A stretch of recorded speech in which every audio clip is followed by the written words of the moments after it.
ಸಿಂಧನೂರು ನಗರದ ಹೊರವಲಯದಲ್ಲಿರುವ ರೈಲ್ವೆ ನಿಲ್ದಾಣದಲ್ಲಿ ಮಂಗಳವಾರ ಸಂಜೆ ಯುವತಿಯೊಬ್ಬಳು ಸಂಚರಿಸುತ್ತಿದ್ದ ರೈಲಿನಡಿಗೆ ಬಿದ್ದು ಆತ್ಮಹತ್ಯೆ ಮಾಡಿಕೊಂಡ ಘಟನೆ ನಡೆದಿದೆ. ಮೃತ ಯುವತಿಯನ್ನು ಮಾನ್ವಿ ತಾಲೂಕಿನ ನೀರ್ಮಾನ್ವಿ ಸಮೀಪದ ಸೀಕಲ್ ತಾಂಡದ ನಿವಾಸಿ ಸುಮಂಗಲ 21 ವರ್ಷ ಎಂದು ಗುರುತಿಸಲಾಗಿದೆ.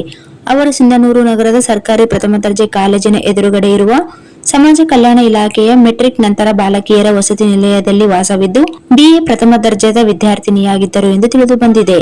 ಮೃತ ಯುವತಿ ಮಧ್ಯಾಹ್ನದಿಂದಲೇ ರೈಲ್ವೆ ನಿಲ್ದಾಣದಲ್ಲೇ ಇದ್ದಳು ಎನ್ನಲಾಗಿದ್ದು, ಸಂಜೆ ಸುಮಾರು 5 ಗಂಟೆಗೆ ಸಿಂಧನೂರಿನಿಂದ ಬೆಂಗಳೂರಿಗೆ ಹೊರಟ ರೈಲು 2ನೇ ಪ್ಲಾಟ್ಫಾರ್ಮ್ಗೆ ಪ್ರವೇಶಿಸುವ ವೇಳೆ ರೈಲಿಗೆ ಅಡ್ಡವಾಗಿ ಜಿಗಿದು ಆತ್ಮಹತ್ಯೆ ಮಾಡಿಕೊಂಡಿದ್ದಾಳೆ ಎಂದು ನಿಲ್ದಾಣದ ಸ್ವಚ್ಛತಾ ಕಾರ್ಮಿಕರು ತಿಳಿಸಿದ್ದಾರೆ.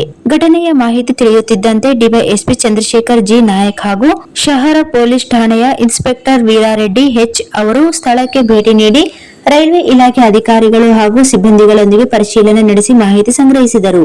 ಈ ಕುರಿತು ರಾಯಚೂರು ರೈಲ್ವೆ ಪೊಲೀಸ್ ಠಾಣೆಗೆ ಮಾಹಿತಿ ನೀಡಲಾಗಿದ್ದು, ಪ್ರಕರಣ ದಾಖಲಿಸಿಕೊಂಡು ತನಿಖೆ ಕೈಗೊಳ್ಳಲಾಗುವುದು ಎಂದು ಡಿವೈಎಸ್ಪಿ ಚಂದ್ರಶೇಖರ್ ಜಿ ನಾಯಕ್ ಅವರು ತಿಳಿಸಿದ್ದಾರೆ.